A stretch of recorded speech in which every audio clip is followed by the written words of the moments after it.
اگر زمین سے 5 سیکنڈز کے لیے، جی ہاں، محض 5 سیکنڈز کے لیے آکسیجن غائب ہو جائے تو کیا ہوگا؟ انسان 1 منٹ کے لیے تو سانس روک ہی سکتا ہے، لیکن یہاں بات صرف ایک انسان ہی کی نہیں ہو رہی، پوری زمین کی ہو رہی ہے۔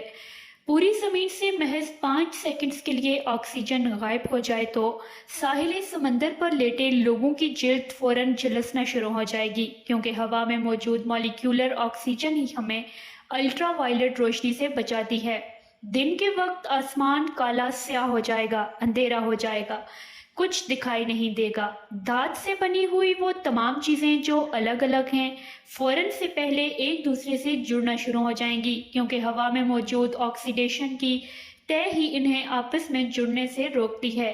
زمین کا 45% حصہ آکسیجن سے بنا ہوا ہے۔ جیسے ہی آکسیجن غائب ہوگی، ساری زمین کھردری اور اتھل پتھل ہو جائے گی، اور اس پر چلنا اور قدم رکھنا مشکل ہو جائے گا۔ ہم ہوا کا 21% دباؤ کھو دیں گے، لہٰذا جس طرح جہاز کے اٹھتے ہی ہمارے کان بند ہونا شروع ہو جاتے ہیں، ویسے ہی ہماری قوت گویائی کم ہونا شروع ہو جائے گی۔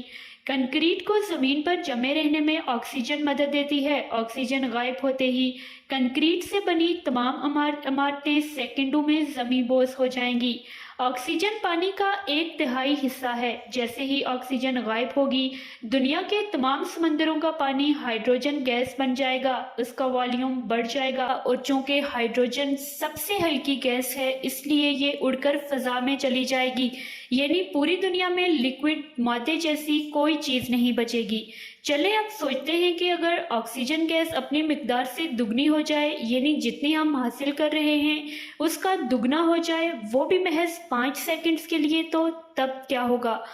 درختوں کے اگنے اور پھل دینے کی رفتار تیز ہو جائے گی، پرندے زیادہ لمبی پرواز کر سکیں گے، ہم زیادہ خوش اور زیادہ چالاک ہوں گے، زیادہ آکسیجن سے ہمارے جسم کے پٹھے زیادہ مضبوط ہو جائیں گے، اور ہم بہترین جمناسٹک کا مظاہرہ کر سکیں گے، ہماری جسمانی کارکردگی میں اضافہ ہوگا۔ لیکن ہماری زمین پر دیو قامت حشرات الارض گھومیں گے۔ جی ہاں، یہ کاکروچ، بچھو، سانپ، پتنگے، ٹڈے، چونٹے اور چھپکلیاں، سب کی جسامت اتنی زیادہ ہو جائے گی کہ انہیں دیکھتے ہوئے خوف آنا شروع ہو جائے گا، کیونکہ حشرات الارض کی جسامت کا تعلق فضا میں موجود آکسیجن کے تناسب اور اس کی مقدار سے ہوتا ہے۔